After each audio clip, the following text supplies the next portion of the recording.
नमस्कार दोस्तों, राधे राधे, हरे कृष्णा। चीकोज रेसिपीज में एक बार फिर से आप सबका स्वागत है। तो आज की जो वीडियो है ये है चैत्र नवरात्रि की। तो वीडियो मुझे पता आप लोगों को लेट मिल रही है, लेकिन जो साल में जैसे 4 बार नवरात्रि आते हैं, 2 बार गुप्त आते हैं, 2 बार आते हैं, ये सार्वजनिक रूप से जो मनाए जाते हैं, लेकिन सबका जो पूजा सामग्री बिल्कुल एक जैसी होती है, पूजा विधि एक जैसी होती है। हाँ, जो हमारे भाव हैं, हमारी श्रद्धा है, श्रद्धा भी हमेशा एक जैसी होती है, लेकिन जो हमारे भाव हैं ये हमारे भाव थोड़ा बदलते रहते हैं। तो जी जो ये नवरात्रे हैं, चैत्र के नवरात्रे हैं, चैत्र मास के शुक्ल पक्ष की प्रतिपदा से ये नवरात्रे शुरू हो जाते हैं। तो ये चैत्र नवरात्रे ही बोला जाता है। तो पूजा विधि जैसा कि अभी बताया कि सेम ही होती है। तो इन जो ये नवरात्रे शुरू हो रहे हैं 22 तारीख यानी कि 22 मार्च बुधवार को शुरू होंगे और 30 मार्च तक ये जो नवरात्रे हैं चलेंगे। यानी कि 30 मार्च को जो रामनवमी होगी, उस दिन जो रामनवमी है बड़े धूमधाम के साथ मनाई जाती है। तो इन नवरात्रों में शायद काफ़ी लोगों को पता होगा, काफ़ी लोगों को नहीं भी पता होगा कि जो एक चीज़ है वो हमारे लिए, हमारे हिंदू धर्म के लोगों के लिए वो बहुत खास होती है। शायद मुझे लगता है काफ़ी लोगों को पता ही होगा, लेकिन अगर जिन्हें नहीं पता है उन्हें आज की जो वीडियो से है पता चल जाएगा।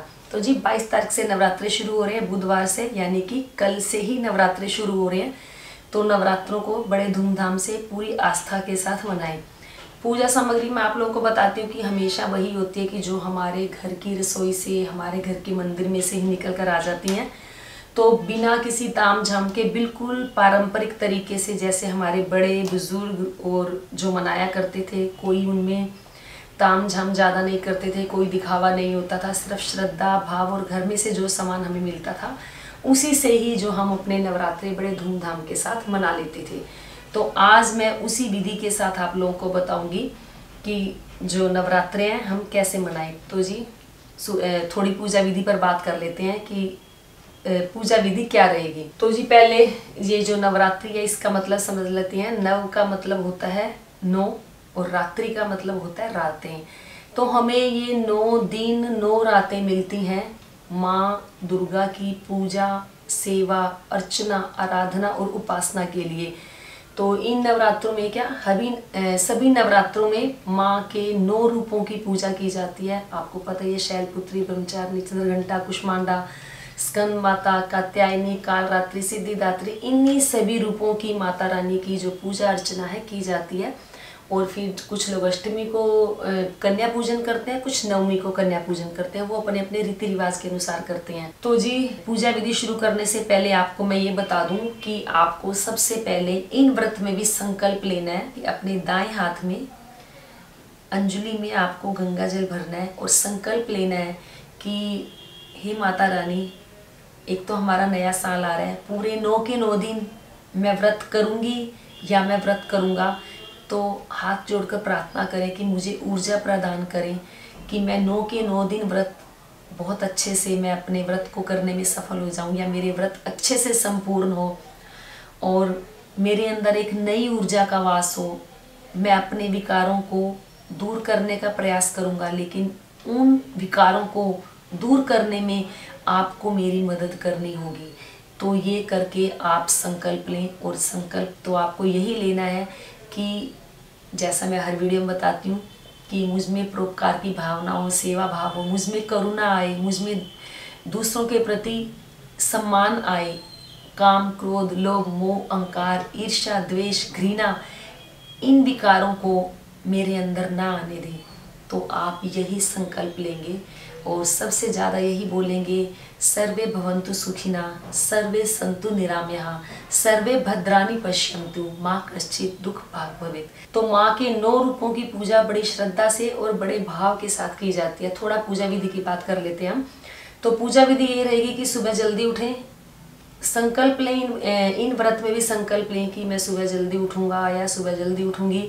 जल्दी उठकर अपने जहाँ आपको साफ पूजा करनी है या चौकी लगानी है वो आपकी इच्छा है। घर जरूरी नहीं है कि आपको चौकी ही लगानी है, आप अपने घर के मंदिर में भी जहाँ माता रानी की फोटो है, मूर्ति है, विग्रह मार्बल की है, ब्रास की है, किसी भी चीज़ की है, वहाँ पर आप अच्छे से साफ सफाई कर लें।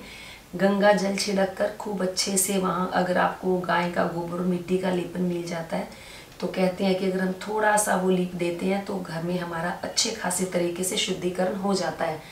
और सुबह जल्दी उठें, अपने खुद स्नान करें, जहाँ पूजा अर्चना करनी है वहाँ साफ सफाई करें। और जो आपको पूजा की सामग्री चाहिए होती है, सबसे पहले तो चाहिए होगी माता रानी की फोटो। माता रानी को चढ़ाने के लिए चाहिए होगी चुन्नी, उनके श्रृंगार का सामान माता रानी को जरूर चढ़ाया जाता है। फिर कपूर और लौंग, कपूर भी हमें अपने घर के मंदिर में से मिल जाता है, जो लौंग है वो भी हमें अपने घर के मंदिर में से ही मिल जाती है। बताशे आप जरूर लेकर आएँ।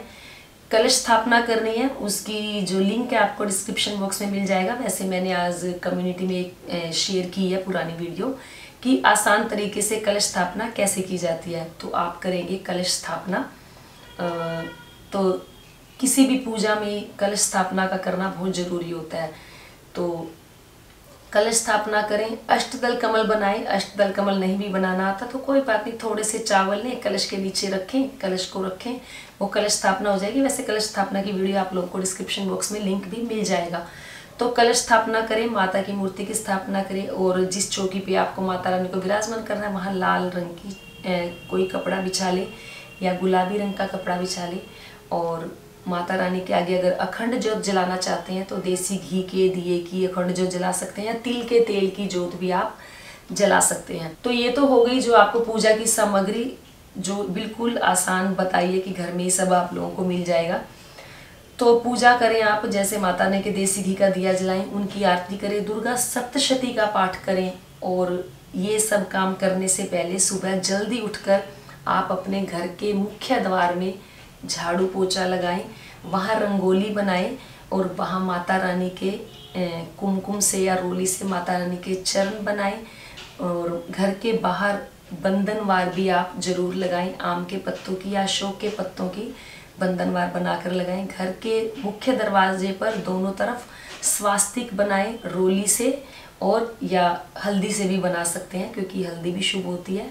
और रोली से आप स्वास्तिक बनाएं, क्योंकि आप लोगों को पता ही, कुछ लोगों को जैसे मैंने भी बताया कि नहीं पता होगा, तो जो हमारा हिंदू नव वर्ष है वो चैत्र महीने की जो पहला नवरात्रा होता है, शुक्ल पक्ष की जो प्रतिपदा होती है, उस दिन हमारे हिंदू नव वर्ष होता है हमारे हिंदू पंचांग के अनुसार। तो देखिए, एक हम मनाते हैं 31 को, वो रात को मनाते हैं, लेकिन जो हमारे हिंदू धर्म में है हम सूर्योदय तिथि को मनाते हैं। तो इन 8 दिनों के व्रत में, यानी कि एक तो हमारा नया साल आया और दूसरा कितनी ऊर्जा लेकर आया कि सबसे पहले हम हमारे नए साल में अपने आप का शुद्धिकरण करते हैं, अपनी मानसिक शुद्धिकरण करते हैं, अपना जो आंतरिक शुद्धिकरण करते हैं और अपना बाह्य शुद्धिकरण तो वो तो रोज होता ही होता है।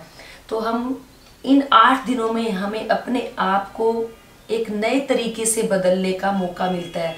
तो ये है हमारा हिंदू नववर्ष, बहुत ही सुंदर, बहुत ही अच्छा अपने आप को बदलने का। तो इस दिन हमें क्या क्या करना है खास नए साल के लिए, तो वीडियो के अंत में आपको मैं बता दूंगी, तो वीडियो को आप अंत तक जरूर देखें। तो फिर से आप थोड़ा सा पूजा विधि पर आ जाते हैं। तो दुर्गा सप्तशती का हम पाठ करेंगे और माता रानी की आरती करेंगे। माता रानी की आरती वैसे तो एक ही आरती की जाती है कि जय अम्बे गौरी, नहीं तो आप अलग अलग माताओं की आरती भी आप कर सकते हैं। तो माता रानी को जैसे कुछ लोग होते हैं जोत रोज जो गाय के गोबर के जो उपले बनते हैं उन उपलों पे जोत डेली जलाते हैं, और कुछ लोग खाली, जैसे मैं गाय के जो उपले होते हैं उसके ऊपर जोत नहीं लगाती हूँ, मैं खाली कपूर पर एक लौंग का जोड़ा रखकर माता रानी को रोज अर्पित करती हूँ। क्यों? क्योंकि मैं व्रत करती हूँ तो मुझे जोड़ा चढ़ाना है। अगर आपके घर में जिसने व्रत किए हैं तो वो एक जोड़ा लौंग का कपूर के ऊपर रखेंगे, या एक किसी मिट्टी का सिकोरा ले लेंगे, उसके ऊपर आप या मिट्टी का दिया ले लेंगे थोड़ा बड़ा, उसमें अगर आपको गाय का उपला जलाना है तो उसके ऊपर बताशा और लौंग रखकर माता रानी को अर्पित करेंगे। नहीं तो आप कपूर के ऊपर 2 लौंग रखकर भी माता रानी को अर्पित कर सकते हैं। जो विवाहित है वो एक लौंग का जोड़ा रखेंगे, जो अविवाहित व्रत कर रहे हैं वो खाली एक लौंग रखेंगे। लेकिन ध्यान रहे कि जो लौंग होगी उसका फूल बना हुआ होना चाहिए, लौंग का खंडित नहीं होना चाहिए। तो ये तो होगी माता रानी की पूजा आरती। फिर बात कर लेते हैं व्रत पर। तो जी माता रानी के व्रत हर कोई कर सकता है, बच्चे कर सकते हैं, बड़े कर सकते हैं, बुजुर्ग भी कर सकते हैं। और माता रानी के व्रत में ये भी नहीं है कि पूरे 9 के 9 दिन व्रत करने हैं, ऐसा भी नहीं है। तो व्रत का एक जोड़ा करना जरूरी होता है। एक पहला व्रत कर लिया, एक कर लिया जिस दिन कन्या पूजन होगा उससे पहले के दिन, ये 2 व्रत हो गए हैं। तो जी जो नवरात्रि हैं, जैसा कि अभी बताया, बच्चे भी कर सकते हैं, बड़े भी कर सकते हैं, सभी इन व्रत को कर सकते हैं। या जिन्होंने घर में व्रत नहीं भी किया तो वो भी अपने घर में पूजा अर्चना कर सकते हैं। तो जरूरी नहीं है कि आप व्रत करोगे तभी पूजा करोगे, तभी माता रानी की जोत जलाओगे, ऐसा कुछ भी नहीं है। तो जो लोग व्रत नहीं भी कर रहे तो भी वो इन 9 के 9 दिनों में पूरी साधना करें, उपासना करें, माता रानी के मंत्रों का उच्चारण करें। इन 9 के 9 दिनों में घर में प्याज लहसुन नहीं बनना चाहिए और शुद्ध सात्विक रहकर सात्विक भोजन ही करना चाहिए। तो ये है माता रानी की जो बिल्कुल सरल और आसान तरीके की विधि। अब आ जाते हैं माता रानी के जो भोग में क्या क्या लगाया जाएगा।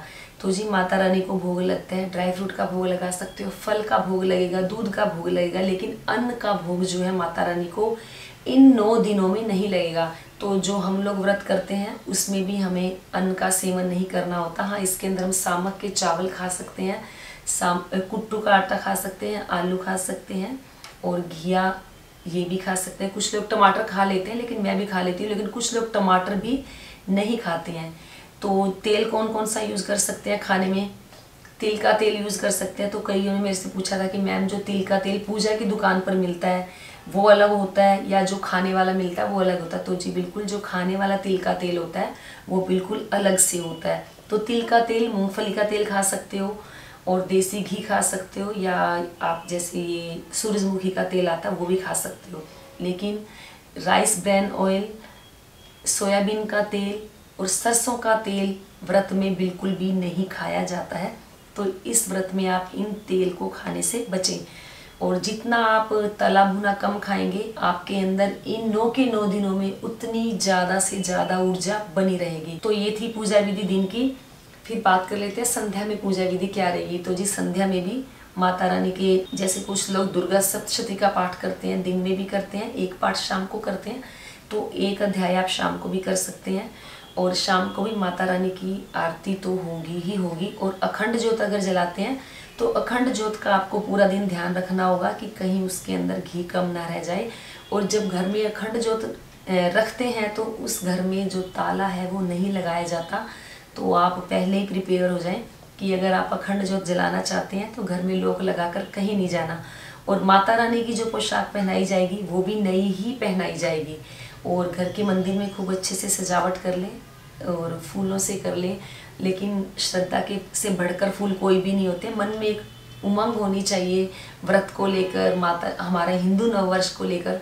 तो बस यही जो हमारी पूजा है सफल हो जाएगी। तो ये हो गई पूजा विधि जो मैंने आप लोगों को बताई।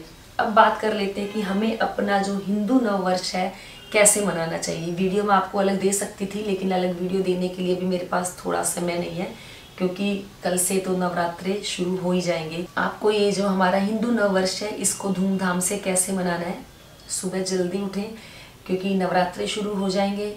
और जो व्रत करेंगे सिर धोकर ही, हमारे हिंदू धर्म में यही होता है कि हम जो भी व्रत करते हैं सिर धोकर ही हम पूजा पाठ करते हैं। किसी अगर हम अनुष्ठान पर भी बैठते हैं तो भी हम सिर धोकर ही बैठते हैं। सिर्फ एक एकादशी के व्रत को छोड़ दो, बाकी सभी व्रतों में त्योहारों में हमें सिर धोकर ही पूजा पाठ जो है करनी होती है।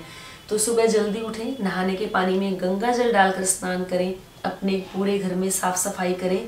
घर के मुख्य दरवाजे पर आप, जैसा कि मैंने अभी बताया, बंधनवार जरूर लगाएं, आम के पत्तों की या अशोक के पत्तों की। अपने घर के मुख्य दरवाजे पर माता रानी के चरण बनाएं और फूलों से आप अपने घर के मुख्य द्वार पर रंगोली बनाएं, क्योंकि हमारा ये हिंदू नववर्ष है। नए और जो हमारी माता रानी है उनको हम आवाहन करेंगे, उन्हें हम अपने घर में बुलाएंगे और पूरे घर में गंगा जल से छिड़काव करें। उस दिन घर में खीर पूरी जरूर बनाएं और खीर पूरी का दान भी आप जरूर दें। आपके घर में ठाकुर जी है, राधा रानी है, बाल गोपाल है, उनको आप खीर पूरी का भोग जरूर लगाएं, क्योंकि हमारा ये नया साल आया है जिसे हमें बड़े धूमधाम के साथ मनाना है। अपने घर में अपने जितने भी रिश्तेदार हैं, आपके दोस्त हैं, मित्र हैं, उन सभी को हिंदू नव वर्ष की बधाई या शुभकामनाएं आप जरूर दें। अपने घर में धर्म ध्वजा या कोई भी, जैसे कुछ लोग हनुमान जी का झंडा लगाते हैं, कुछ लोग खाटू जी का झंडा भी अपने घर में लगा लेते हैं, यानी कि धर्म ध्वजा अपने घर की छत पर धर्म ध्वजा जरूर फहराएं। और दूसरा कि जैसे 22 तारीख को नवरात्रि भी शुरू है, हमारा हिंदू नववर्ष नवरात्रों से ही शुरू होता है, चैत्र मास के शुक्ल पक्ष में। तो संध्या के दिन अपने घर के मुख्य दरवाजे पर 5 दिए देसी घी के या सरसों के तेल के जरूर जलाएं, जिससे कि हमें लगे कि हाँ भाई, आज हमने अपना जो हिंदू नववर्ष है बड़े धूमधाम के साथ मनाया है। और अगर आपके घर के आसपास कोई मंदिर है तो मंदिर में जाकर भी आप दीप दान जरूर करके आएं, और वहाँ भी जाकर आप आरती जरूर करें। या आपके साथ आपके मित्र हैं या आपके कोई रिश्तेदार आसपास रहते हैं तो सभी इकट्ठे होकर जाएं, मंदिर में जाकर आरती करें। तो ये है हिंदू नव वर्ष हमारा। तो हिंदू नव वर्ष पे हमें क्या खास करना है, हमें कोई डीजे नहीं लगाना, हमें कोई गाने नहीं सुनने, लेकिन हाँ, हमने भजन का आयोजन करना है, हमें कीर्तन का आयोजन करना है। और देखो, हमारा तो इतना अच्छा है, हमारी संस्कृति, हमारे संस्कार इतने अच्छे हैं कि जैसे ही नया साल आता है तो सबसे पहले 9 दिन तो हम माता रानी की उपासना करते हैं, कीर्तन करते हैं। तो वो तो ऑटोमेटिकली कीर्तन हो ही जाते हैं कि सुबह से लेकर रात तक भजन कीर्तन हो ही जाते हैं। तो अगर आप अपने किसी मंदिर में जाके कीर्तन वगैरह नहीं भी करते हैं, इन 9 रातों में नहीं भी जाते हैं, तो आप अपने घर के मंदिर में बैठकर इन 9 दिनों में कीर्तन जरूर करें।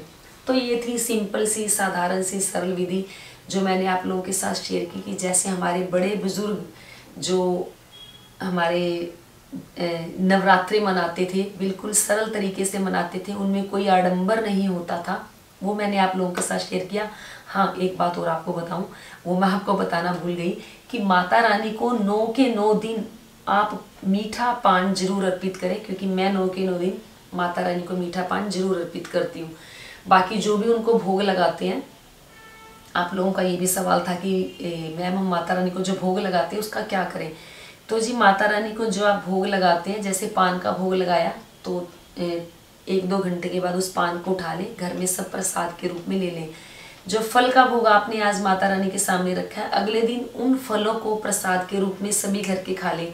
या जो आपने पका हुआ भोजन बनाया या कुट्टू की पूरी या जो भी आपने बनाया वो माता रानी को भोग लगाएं, उसके बाद घर में सब खा लें। ऐसा नहीं कि जो भोग माता रानी के पास आपने फल रखे हैं वो 9 के 9 दिन रखे रह जाएं, ऐसा नहीं होना चाहिए।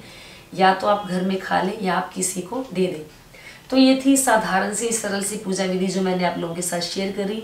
और आगे आगे आपके जो भी सवाल हो या आपकी जो भी वीडियो आपको चाहिए तो प्लीज़ कमेंट बॉक्स में जाकर मुझे जल्दी से बता देना। जैसे 9 के 9 दिन नवरात्रे चलेंगे, आपको वीडियो भी मिलेगी। जो भी सवाल आपके होंगे कोशिश करूँगी कि उन वीडियोज़ में आप लोगों को मैं वो आपके सवालों के जवाब दे दूँ। और वीडियो आप लोगों को जल्दी जल्दी मिलती रही, तो मुझे बताते रहे आगे आगे आपको और कौन कौन सी वीडियो चाहिए। तो वीडियो को लाइक करें, शेयर करें, चैनल को सब्सक्राइब करना बिल्कुल ना भूलें। हमेशा की तरह अपने अच्छे अच्छे सुझाव देते रहें। आज के लिए इतना ही, फिर मिलते हैं। धन्यवाद। हरे कृष्णा।